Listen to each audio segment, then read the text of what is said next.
एक हम पहले कथा सुना करते भजनी और सांगियों थे, वो कथा सुनाया करते थे। एक राजा के 3 बेटी थी,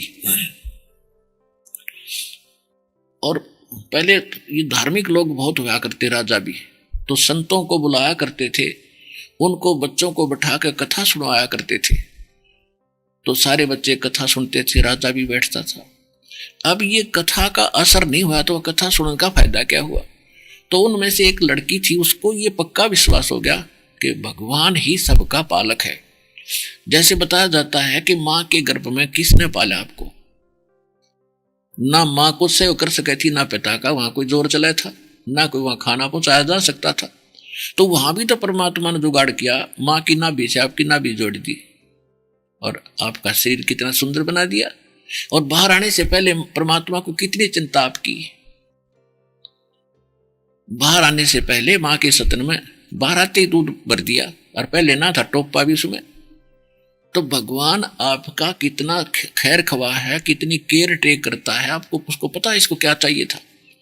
और ईब आप सियाने गणे बन गए, भगवान से दूर हो गए। उससे भी ऊपर पहुंचना चाहते, इंटरनेट बना लिया, जहाज बना लिया, ऊपर भेज दिए, वो जेट विमान भेज दिए इन पर, मंगल ग्रह पर खाए जाओ धक्के, इनमें के खाली पत्थर पड़े। ये जो स्थान है उसकी खोज करो, जो हम बताएंगे उस स्थान पर जाया जाएगा जहां सदा सुखी हो गए।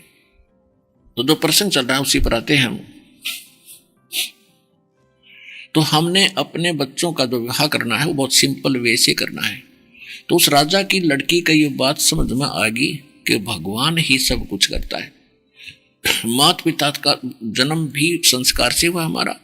आज बेशक हम राजा की लड़की हैं और आगे संस्कार ही चलेगा, पिता हमारा कुछ साथ नहीं दे पाओगा। आप भी देख रहे हो, आप अपनी बेटी को विवाह करने के बाद क्या देते हो। अब परंपरागत ये थोड़े बहुत दान दहेज दे दिया करते हैं, क्या उससे सारी उम्र सुखी हो जाएगी वो? नहीं, उसने अपनी मेहनत मजदूरी करके अपना निर्वाह करना ही पड़ेगा और देगा भगवान। तो उस बेटी का पक्की समझ में आ गई, परमात्मा करता वही फाइनल है। तो एक दिन तीनों बहन बैठी थी, वो जिक्र चल रहा था। तो उस एक बहन जो छोटे वाली थी उसने कहा कि बहन, पिताजी ने तो ठीक हम पाल पोष दिए, परमात्मा के ही आदेशानुसार संस्कार हो, और आगे प्रत्येक प्राणी अपने संस्कार से ही आगे चलेगा। तो वो 2 थी, वो अनजान थी। वो कहने लगी, तू क्या पिताजी को नहीं मानती? मानती हूँ, पिताजी को पिताजी मानती हूँ। तो तेरा पेट पिताजी नहीं भर रहा? नहीं, पेट तो भगवान भरे सबके। उन दोनों ने जाकर पिताजी को सिखा दिया, हकीकत न्यू का है, पिताजी यानी भगवान ही सब कुछ करता है, मेरा कर्म मिल लेगा, इसमें कोई नहीं कुछ कर सकता।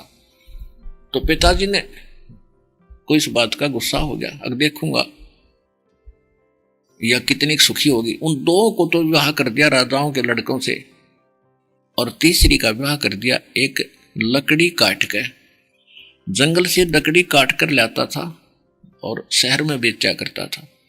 बेचता भी ये था, रोटी दे देती थी वो लाला जी, उसने पता नहीं था, चंदन की लकड़ी लाता था, कीमत का उसको ज्ञान नहीं था। तो उसने अपने नौकरों से कहा कि ऐसा निर्धन ढूंढ के लाओ जो रोटी तक सीमित हो, फिर देखूंगा किसके भाग का खाती है। तो वो 2 लड़कियां तो कहा करती हम पिता के कर्म का खाती है, और वो कहा करती नहीं, जीव अपने भाग का खाता है, अपने भाग्य से प्राप्त करता है। तो उसके नौकरों ने वो ऐसा निर्धन खोज दिया, किस्त निर्धन धरती बनी। उस लड़की का ब्याह उससे कर दिया, लड़की खुशी खुशी चली गई। अब फिर उसके साथ वो राजा की लड़की थी, उसने चंदन की लकड़ियों का ज्ञान था, वो लकड़ी काट कर लाता था, और वो पूछा करती थी कितनी कीमत की देकर आते हो आप, कि रोटी रोटी देते हैं मेरे को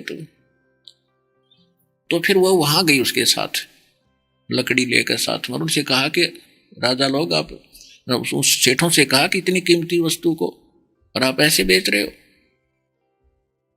जो बोले चल चल अपना काम कर, उसको पता नहीं था। तो एक दिन वह स्पेशल गई और कही कि आप लकड़ी लेकर आना और दूसरी दुकान पर देना। वो 2-3 दुकानों पर बेचता था। तो लड़की जाकर वहां कहने लगी कि मैं राजा की लड़की हूं और आप इसको क्या कीमत दे रहे हो। तो वो डर गए, तो उन्होंने थोड़ी कीमत बढ़ा दी। ठीक से उनका गुजारा सा हो गया। उसके बाद क्या हुआ कि वो दोनों लड़की जो राजाओं का विवाह किया था उनका युद्ध हो गया किसी के साथ, वो दोनों विधवा होगी और वो मारा गया, उनके पति परिवार भी नष्ट हो गए। उधर से क्या हुआ कि वो जो लड़का था वो कितर राजा का लड़का था, पहले उनका राज्य किसी कारण से किसी ने ग्रहण कर लिया था, फिर मालिक की मेहर हुई वो मर गया, वो राजा जिसने उनका राज्य प्राप्त किया था। और उसकी माँ जो उस लड़के को लेकर निकल गई थी, उसके गले में पर्ची बनाकर बांध रखी थी। तो कुदरती उस लड़की ने वो खोल कर उसमें लिखा हुआ लेख पढ़ लिया। उस लेख को लेकर, उस लड़के को लेकर उस राजा की मृत्यु के बाद महामंत्री के पास गई। महामंत्री ने देख लिया कि तो मेरे हाथ का लिखा हुआ था, और उसको तो राजा बना दिया, वो लड़का था जो कंगाल था, और वो दोनों बेघर होगी। तो पुण्यात्माओं, ये भले ही कथाएं हों पर ये 100 सच समझ लेना। जब तक हम परमात्मा की शरण में नहीं आते हैं तब तक तो अपनी किस्मत ही मिलती है। और अब हमको मिल गए अपने भगवान भी। मासा घटे ना तिल बधे, विद ना लिखे जो लेख, और सच्चा सतगुरु मेट कर ऊपर मार दे मेघ।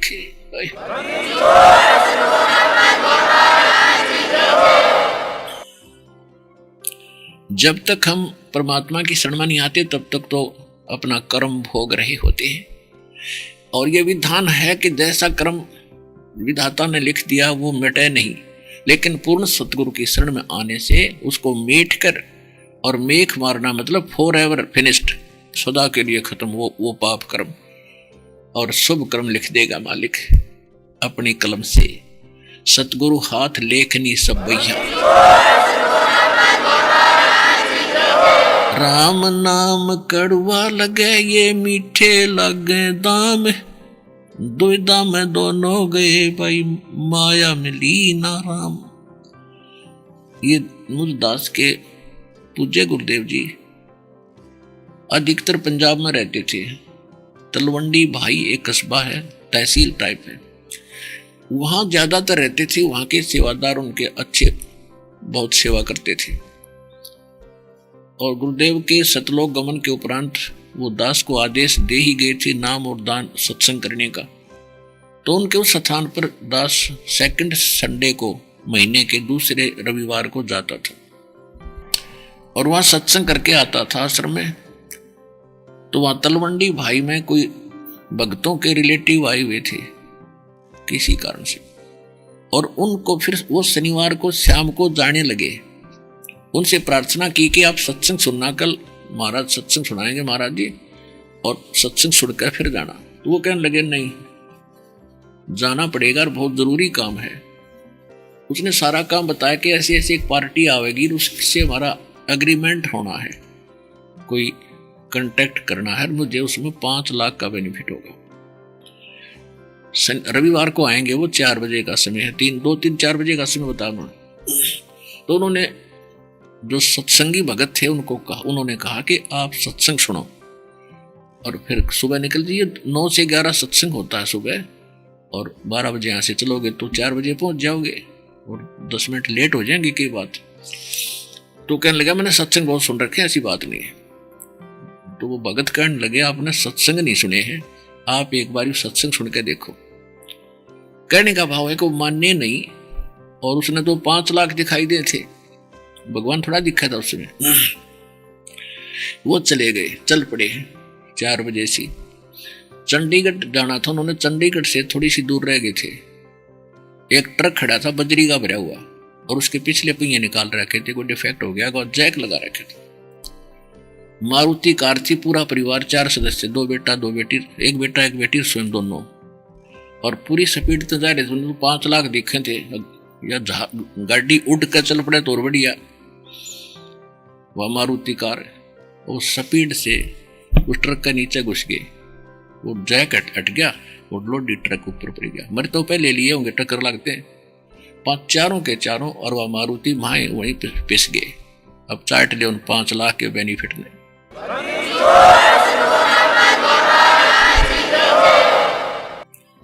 अपने आत्मा दुख भी आता है इन बातों से, और दुख इस बात का और घना होता है कि सब की आंख फूट गई, वो मर गए, बाकी लोगों का नाम ठीक है। कितने दिन ठीक हो तुम? राम नाम कड़वा लगे मीठे लगो दामे, दुविधा में दोनों गए माया मिली ना राम। अब नानक साहब जी के पास एक व्यक्ति ने जाके कहा कि महाराज आप तो हमेशा खोए खोए से रहते हो, साधु संतों को भी क्या दुख होता है, प्रसन्न दिखाई नहीं देते। जब नानक साहब जी ने कहा था कि ना जाने काल की कर डारे और किस विध ढल जा पासावे और जिनाते सरते मोक्ष खुड़क दी उन्होंने केड़ा हासावे। इसे गंदे लोक में और किस चीज पर खुशी मनाऊं, एक पल का भरोसा नहीं कि बिजली गिर जाए। ये तो मूर्ख लोग या नशे में या जिनको ज्ञान नहीं, अज्ञानी, वो बकवाद किया करते हैं। हमने तो दिन काटने मुश्किल हो रहे, कभी सांस पूरे हो और पीछा छूटे भगवान के, तो भक्ति में दिक्कत ना आ जा और फिर पैर फिसल जा और फिर इस काल भेड़िए के फिर फंस जा। मैं हमने तो इतना डर लगा भाई। फिर वो कहने लगा भगवान नो कैसे आपका टाइम पास होगा महाराज, क्या आप खुश नहीं होते? कि खुश होता हूं, साध मिले साढ़े सादी होंदी वे छड़ जा दिलगिरी वे अख दे नानक सुनो जिहाना मुश्किल हाल फकीरी वे। जब हमारे यहाँ सत्संग होता है, मैं सत्संग करता हूं और मेरे बच्चे वापस आ जाते हैं सत्संग सुनने के लिए ज्यों के त्यों, तो मैं खुश होता हूं कि ये काल के दूतों के फंसे नहीं, इनको ज्ञान मेरा समझ में आ गया है और मेरा बगीचा हरा भरा है।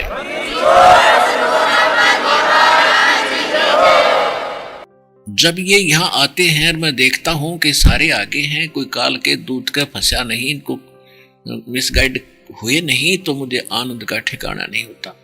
और जब ये यहाँ से जाते हैं मुझे मालूम है कि वहाँ कैसा समाज है और कैसा ज्ञान है, मुश्किल से सिरे चढ़ाया है इनको, और ये ज्ञान तो मुश्किल से सिरे चढ़ा है और पिछला रंग तो इनमें रंगया रंगाया है, वो तो कद्दे रंग लो इनने। तो कहते हैं साध मिले साढ़े सादी होंदी और विछड़ जाए दिलगिरी वे अख दे नानक सुनो जिहाना ये मुश्किल हाल फकीरी वे। कि जब ये चले जाते हैं मुझे बड़ा दुख होता है, क्योंकि फकीरी माने भक्ति, इस भक्ति को इतना कठिन बना दिया इन अज्ञानियों ने। यानी सच्चाई बताने वाले तो एक आधे संत होते हैं उस समय, और झूठ बोलने करोड़ों की संख्या में झूठा ज्ञान बना बताने वाले। तो कहते हैं साध मिले साढ़े सादी होंदी विछड़ जा दिलगिरी वे और अख दे नानक सुनो जिहाना ये मुश्किल हाल फकीरी वे। यह भक्ति बड़ी मुश्किल हो गई है। प्रथम तो मुश्किल है कि सतगुरु नहीं मिलते, और सतगुरु मिल जाते हैं तो ये नकली, क्योंकि एक घर में एक ने नाम ले लिया और 5 सदस्य वह पूजा पीट रहे हैं जो पहले करते थे, तो उस भगत के साथ के बीतता है दास ने पता है। मैं दास भी इसी संघर्ष से निकल कर ऊपर आया है। प्रारंभ में घर के मानने में तैयार नहीं थे, लेकिन परमात्मा के ज्ञान से दृढ़ता आ गई थी कि पृथ्वी पे ऐसा भगवान नहीं और पृथ्वी पे ऐसा ज्ञान नहीं। ये ना मानते इनको ज्ञान नहीं। आज वही दृढ़ रहने से परमात्मा की दया से सारा परिवार भी आ गया, यो और बड़ा परिवार हो गया लाखों का, जो दृढ़ रहा दास।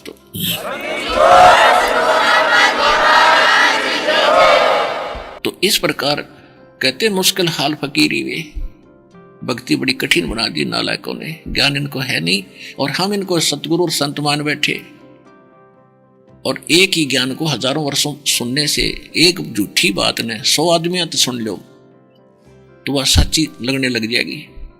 और हमने 1000 आदमियां लाखों से सुन रखी यह कथाएं, ये भक्ति, ये देखते आ रही, और अब इस भक्ति को हम सुनेंगे तो ये रंग चढ़ेगा, वो तो नकली था, ये असली है, फिर सदा के लिए सुखी हो जाएंगे। तो इस प्रकार हमने परमात्मा की भक्ति में दृढ़ रहना है और यहां की व्यवस्था को अच्छी तरह समझना है। कोटि जन्म तन भर मत होगे कुछ ना हाथ लगा रे, कुकर सुकर खरबया भोरे कौवा हंस बुगारे। कोटि जन्म तू राजा के न्या मिटी न मन की आशा, भिक्षुक होकर दर दर घूम्या मिला ना निर्गुण रासा। इंद्र कुबेर ईश की पदवी ब्रह्मा वरुण धर्म राया, विश्वनाथ के पुरकों जाकर तू फिर भी वापस आया। असंग जन्म तन मरता होगे जीवित क्यों न मरे रे, 12 दरमैल मठ बोरे बहुर न देह धरे रे। दोजक बिष्ट सभी तय देखे राजपाट के रसिया, तीन लोक से तिरपत नाही ये मन भोगी खसिया। सतगुरु मिले तो इच्छा मेटे पद मिल पदे समाना, चल हंसा उस लोक पठाऊं जो आदि अमर अस्थाना। चार मुक्ति जा चंपी करती माया होरी दासी, दास गरीब अभय पद पर से वो मिले राम अविनाशी। परमात्मा के सूक्ष्म वेद में जो परमेश्वर ने स्वयं आकर के आदरणीय गरीबदास साहिब जी को बताया, उसके आधार से वो हमें समझाना चाहते हैं कि मन तू चल रे सुख के सागर, जहां शब्द सिंधु रत्नागर, और कोटि जन्म तन भरमत हो गए कुछ नहीं हाथ लगा रे, कुकर सुकर खरब्या बोरे कौवा हंस बगारे। कुत्ता खरमाने गधा, कितने दुख आपने उठाए, आपका कोई कुछ भी हाथ नहीं लगा। अब पूरी पृथ्वी के राजा थे, 1 मिनट में मृत्यु होगी और नेक्स्ट जीवन गधे का तैयार रखा राजा के लिए जो भक्ति नहीं करता। राजा हो चाहे रंक हो, राजा को तो सीधा गधा बनना पड़ता फर्स्ट टाइम में, ये पहली सजा उसको। तो इसे कर न क्यों मोल ले, क्यों परचेज कर रखा है व्यर्थ का, ये लोक ऋण का है। कोई 10 वर्ष मंत्री रह गया, कोई प्रधानमंत्री रह गया, फिर क्या बनेगा आगे, इसके बाद कुछ है ही नहीं। क्या यही आपकी फाइनल उपलब्धि है? तो ये बिना ये ज्ञान के टोटे में हमने ये काम सेलेक्ट कर दिया जो कतिकरण का ना था, और जो करने का था मनुष्य जीवन का वो हमारे सपने में भी याद नहीं आया, क्योंकि हमने नकली गुरु मिले, संत नकली मिले, उन्होंने हमें दृढ़ किया नहीं। वो कर ही नहीं सकते, उनको वो आप ही डगमग है, उनको खुद ज्ञान नहीं है, उनके पास भक्ति नहीं है, ना भगवान उनके साथ है। दास के साथ भगवान है और वो तत्व ज्ञान है, और वो असली नाम है जिसे आपका मोक्ष होगा, यहां भी सुख होगा और सतलोक जाओगे।